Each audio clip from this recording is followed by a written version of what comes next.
present here. I, Amrita Kara, I feel it an honor to introduce Dr. Jyotsna Gummuluri Garu. Dr. Jyotsna Gummuluri graduated Doctor of Pharmacy from Sri Vishnu College of Pharmacy in the year 2019. She was one of the few students who were in the student exchange program with University of Findlay, Ohio, USA in the year 2018. Dr. Gummuluri started her career in clinical data management in eClinical Solutions, which was a product-based company in Bengaluru.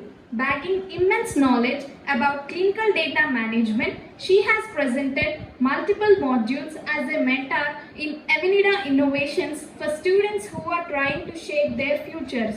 During her study years, she had the privilege of interning at various hospitals like Verma Multi-Speciality Hospitals, Global Hospitals, Citizens Hospital and Narayana Hrudayalaya. Working in various clinical setups, she was exposed to different kinds of departments and patterns of patients which paved the way for her career. Whilst being as an exchange student in University of Findlay, Ohio, Dr. Gummuluri had witnessed the practice of pharmacy overseas, comparing the differences and similarities in Indian and American clinical pharmacy setups. She also worked on projects such as Science for Women Health and Nutrition, emphasizing the fact of nutrition and health and changes seen in day-to-day lives of women.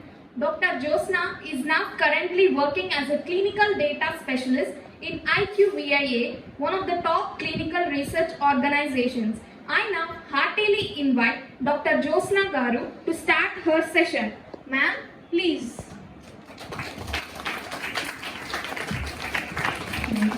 Thank you, Amrita. That was wonderful. Well, hello everyone. A very good afternoon. How are you all?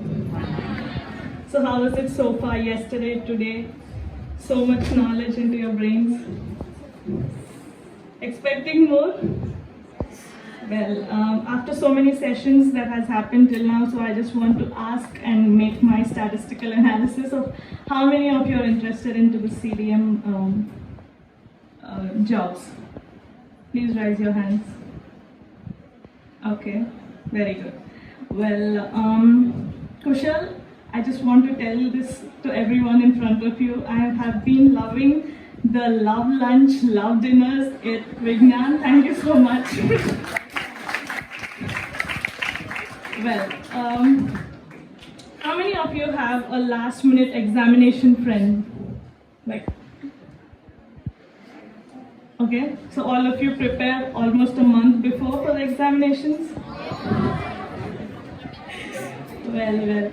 So today I'm going to be a last minute examination friend so that I can infuse as much knowledge as possible to you in this short time. So I am Gummuluri Jyotsna. I am a pharmacy graduate. I have started my professional career with eClinical Solutions and currently I am working as clinical data specialist for IQVIA.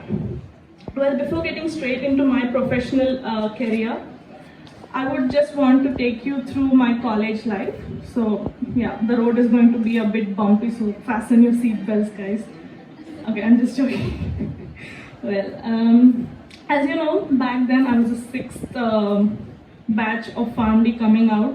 So back then, this course was very challenging and it was still making its way to completely establish like today. But it was very difficult for me as a student to think of my future, of what roles and responsibilities I would be working on in the future. And the opportunities in India also were very less. But without giving up, I always, with a lot of enthusiasm, I acquired knowledge both theoretically and practically through my college, Sri Vishnu College of Pharmacy.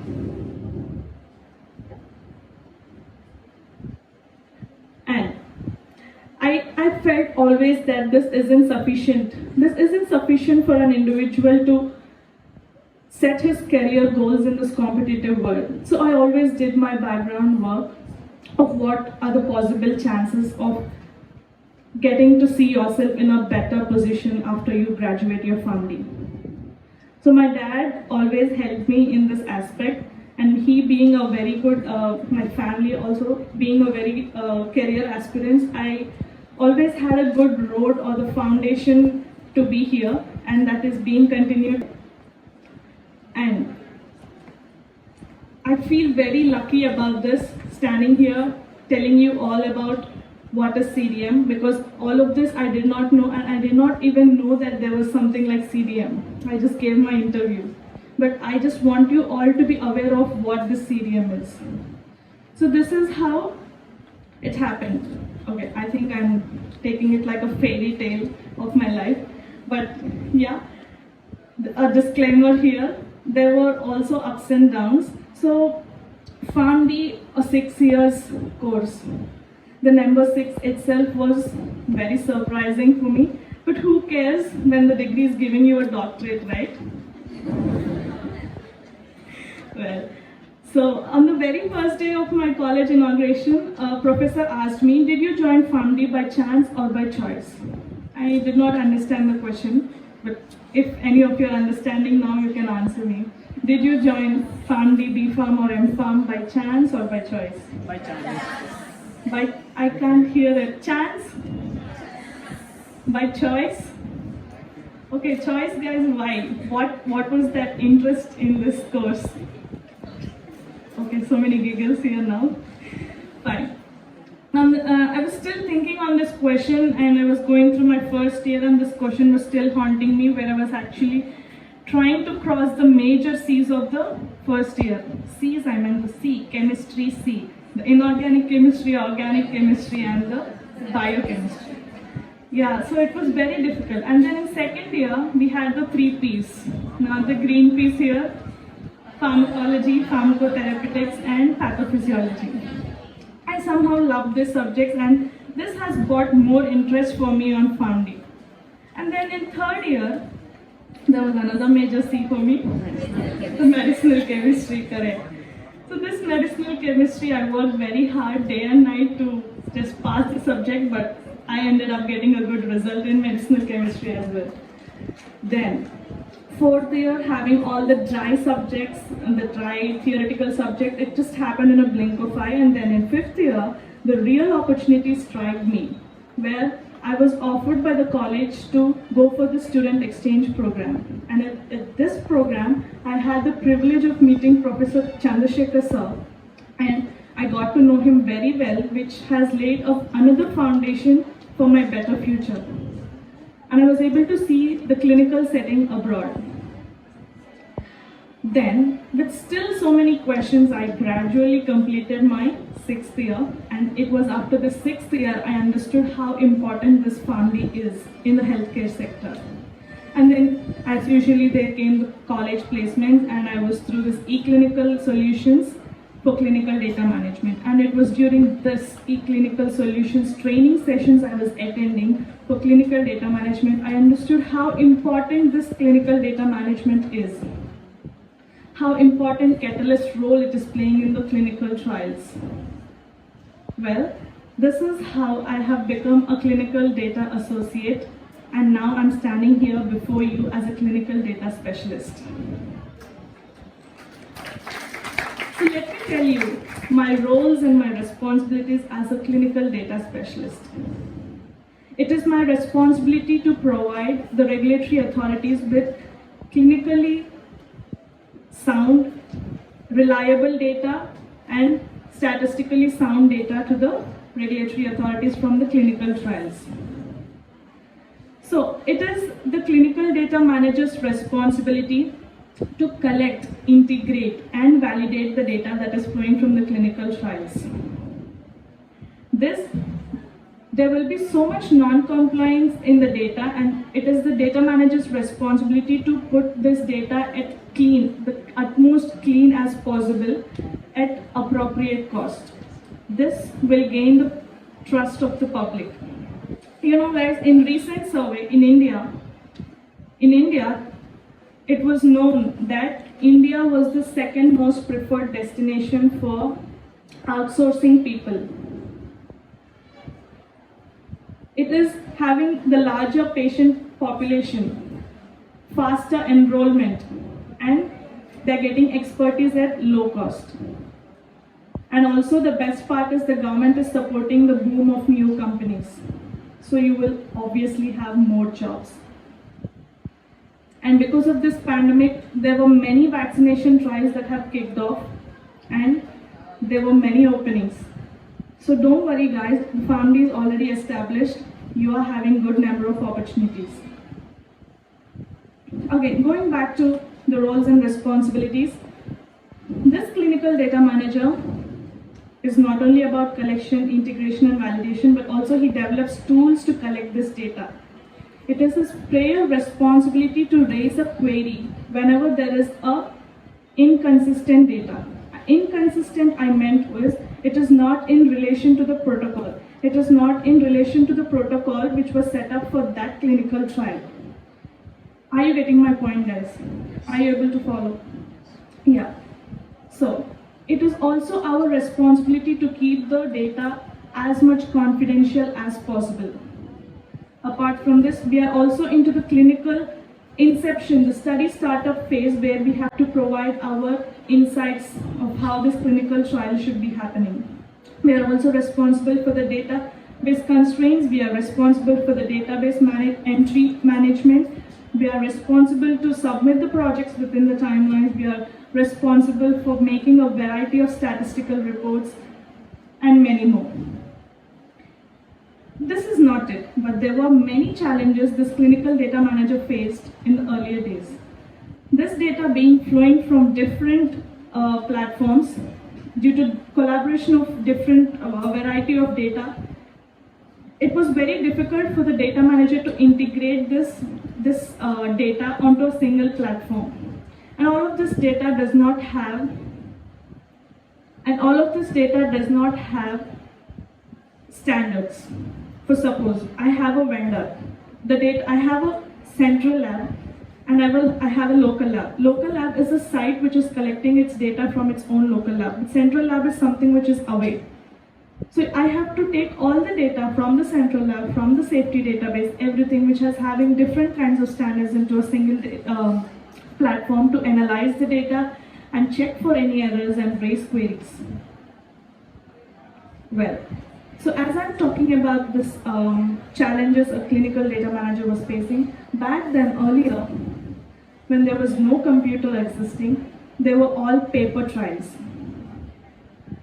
For this paper trials, almost the data collection itself used to take 1 to 3 weeks. Can you imagine? And this data collected needs another 3 weeks for data entry. And this entered data needs to be validated for another 10 weeks. And for suppose if you find any error in the data collected, you are supposed to fax the site saying that there is some error in the data. But there's no guarantee that the fax is going to reach the site. Everything has its own implications back then. And there was so much time and effort involved, and at the end, most of the trials ended up in submitting the data with non-compliance to the regulatory authorities. And then, in 2006 and 2007 came the emerging technology, where we had the Medidata and Inform, Oracle, all of this coming into existence, which has helped the clinical data manager to reduce his efforts, where the data started getting captured electronically, like the smartwatch. The patient is given a smartwatch, e-diaries and everything, where the data is collected electronically to the database. So this has reduced the effort. And from here, from 2006 and 2007, we have the clinical data coordinators doing this data entry, where this data coordinator has some basic knowledge on what should be entered and what should not be entered. So at least he was able to decide on few % of the data. This has again reduced the effort that a clinical data manager has to put. And then, am I audible? Yeah. And then we have the data that is collected and entered to 1 day. Where is 3 weeks and where is 1 day? Where is 10 weeks of validation and where is this 3 to 5 days of a query getting resolved. But still there was some lack of standards. So we have the C disk which has set up, it has worked and it has set up some standards like protocol, ADAM, STTM, define.xml, all of this to put some standards where it has become easy for the regulatory authorities with lots of data flowing in. Because every company discovers a new molecule, they work on it, and it is difficult for the regulatory authorities to decide on and to do the analysis. And from that year, almost $156 million per annum has been saved. So we have so much savings here. A clever student from here might ask me, ma'am, you're telling so much about the clinical data manager's job is, effort is getting reduced. You can ask me, will CDM get automated? I would rather use the word that the job will get upskilled. With all the technology flowing in, the machine learning, artificial intelligence, and the cloud-based technology, the job will get upskilled. For example, earlier days it was data entry and data collection. Now it is electronic data capture. Earlier, the data used to get reconciled. I mean, it is a manual job, but now all of it is put in a single platform where you just have to review it. It is reducing the time, but it will upskill your job definitely. Earlier you have to raise queries, but now 80% because of all this technology, 80% of the queries are programmed within the database. When you enter a data, it will tell that, sorry, you're entering the wrong data. Right? So all of this will get rectified within and then and there. And from here, the clinical data manager can think on how to look into the fraud detection. Fraud detection is something where he can look into whether the patient is coming on the correct day or not. Or if they say that the subject has visited the site on a Saturday or Sunday, everywhere it is a holiday. So you can look into all such aspects as well. And then we have the signal detection. Like Sir has mentioned that warfarin was used on rats, but later it was accidentally known that it was used in humans. Likewise, we have the minoxidil, which was used for hypertension, and it is later known that it could help in growth of hair. Like this, we can do the signal detection and we can look into the safety and efficacy parameters as well. So, I would say with all the incoming technology, with all this artificial intelligence and machine learning, and with the power of analytics, the clinical data manager will become the clinical data scientist in the upcoming days. How is it to hear this thing? Right? Well, and then there are a few questions that have been asked again and again in most of my talks earlier. So I would like to address few of them. So people ask me, ma'am, how should I prepare for the interview? For the interview, Dr. Harikiran has given most of the information about the clinical research. So all of that you have to be knowing if you are wanting to come into this clinical data management or PV as a fresher, underline as a fresher. You should be knowing the basics of clinical research, drug classification, and its therapeutic areas, right? This is enough. But if you're still interested and wanting to know more about clinical data management, there is a book called GCDMP, the Good Clinical Data Management Practices. This book was published by SCDM, especially for the educational purpose. So you can look into this book as well.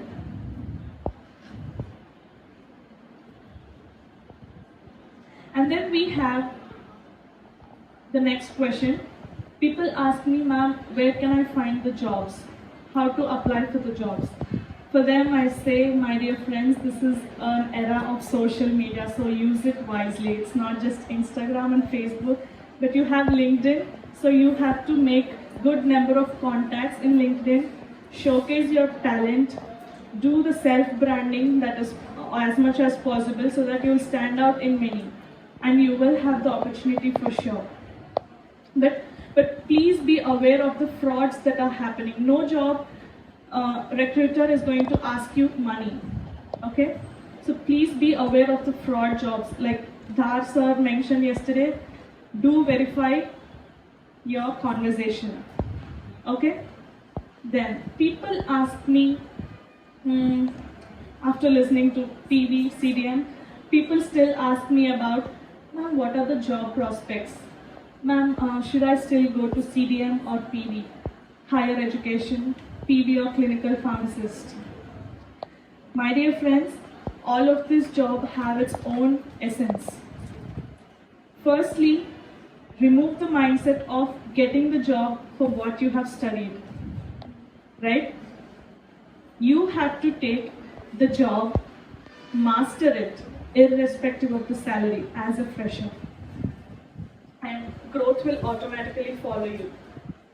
Are you getting my point? As a fresher, please don't have any constraints. It could be a trial and error process. You don't know which job will suit you, right?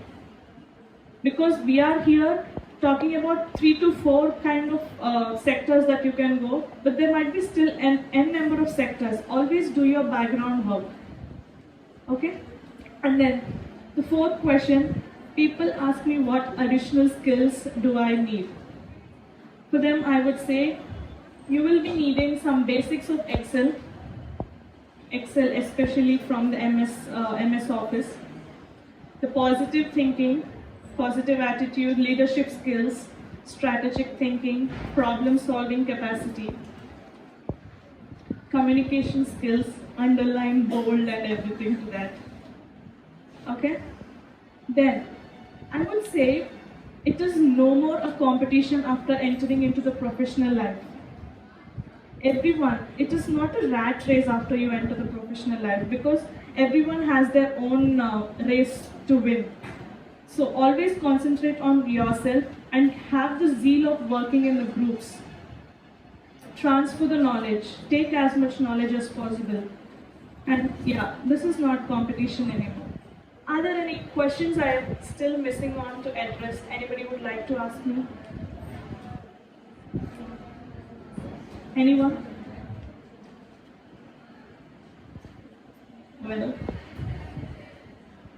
Well, this is how I was climbing each and every step, clearing my vision for future.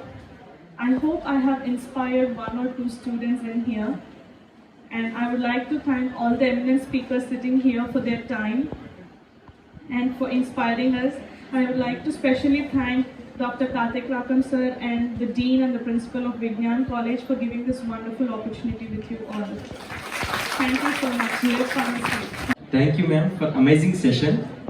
And thank you for enlightening us on the necessity of family students in the field of clinical data management. Thank you so much, ma'am. Request Dr. Jyotsna Gummuluri to please step forward and occupy the seat on the dais. I request all the dignitaries on the dais to